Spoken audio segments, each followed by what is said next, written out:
जय श्री राम। रामनवमी 2025 कब है? रामनवमी जाने सही डेट, शुभ मुहूर्त और पूजा की सही विधि। तो वीडियो के अंत तक जरूर बने रहें क्योंकि हम आपको सभी प्रकार की जानकारी इस वीडियो के माध्यम से बता रहे हैं। तो इस बार रामनवमी का त्यौहार 6 अप्रैल रविवार को मनाया जाएगा। रामनवमी का त्यौहार भगवान राम को समर्पित है और इस दिन माँ दुर्गा के 9वें स्वरूप सिद्धिदात्री की पूजा भी की जाती है। दरअसल नवरात्रि नवमी का त्यौहार भगवान राम के जन्मदिन के रूप में मनाया जाता है। वहीं भगवान राम जगत के पालनहार श्री हरि विष्णु के 7वें अवतार हैं और लोगों के मन में भी भगवान राम के प्रति अटूट श्रद्धा है। साथ ही यह दिन श्री राम की भक्ति के लिए बहुत ही अच्छा माना जाता है। अब हम बात करते हैं कि नवरात्रि के संपूर्ण होने के बाद रामनवमी कब है। तो हिंदू पंचांग के अनुसार भगवान राम का जन्म चैत्र माह के शुक्ल पक्ष की 9वीं तिथि को हुआ था। इसीलिए हर साल चैत्र माह की 9वीं तिथि को रामनवमी मनाई जाती है।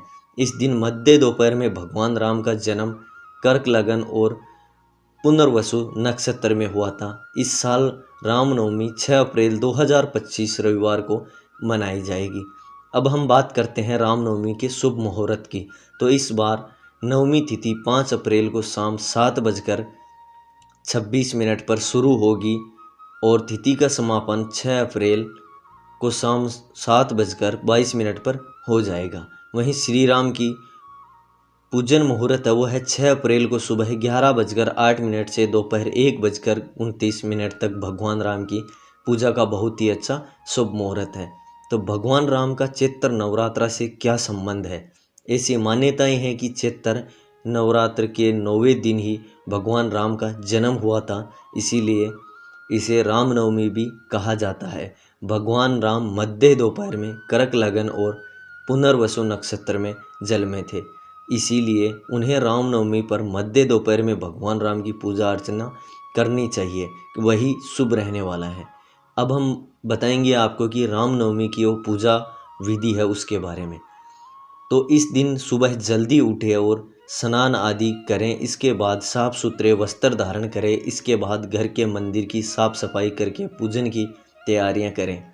उसके बाद एक चौकी ले, उस पर पीले रंग का वस्त्र बिछाएं और वहां पर भगवान राम का चित्र या मूर्ति स्थापित करें। ध्यान रहे कि भगवान राम का चित्र परिवार सहित हो, क्योंकि इसके बाद भगवान राम के चित्र या मूर्ति को गंगा जल से स्नान कराएं, फिर तिलक लगाएं, उन्हें अक्षत अर्पित करें और पुष्प चढ़ाएं। इसके बाद भगवान राम का ध्यान करें और ध्यान करने के बाद भगवान राम के पूरे परिवार का भी पूजन करें। अंत में भगवान राम की आरती करें।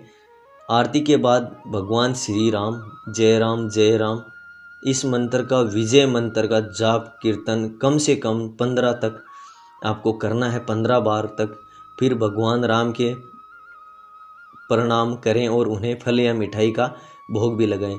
आखिर क्यों दोपहर में ही भगवान राम की पूजा की जाती है? ऐसी मान्यता है कि भगवान राम का जन्म दोपहर के समय ठीक 12 बजे हुआ था, इसीलिए इस दिन दोपहर के समय भगवान राम की पूजा करना शुभ माना गया है।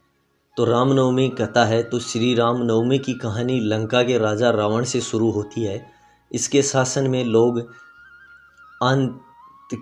आतंकित थे और उससे मुक्ति पाना चाहते थे। रावण ने भगवान ब्रह्मा से ऐसी शक्ति प्राप्त की थी कि वह कभी भी देवताओं या यक्षी देवी देवताओं के हाथों नहीं मारा जाएगा। वह सबसे शक्तिशाली था, इसीलिए इस आतंक के कारण सभी देवी देवता मदद के लिए भगवान विष्णु के पास गए। इस प्रकार राजा दशरथ की पत्नी कौशल्या ने भगवान राम को जन्म दिया था।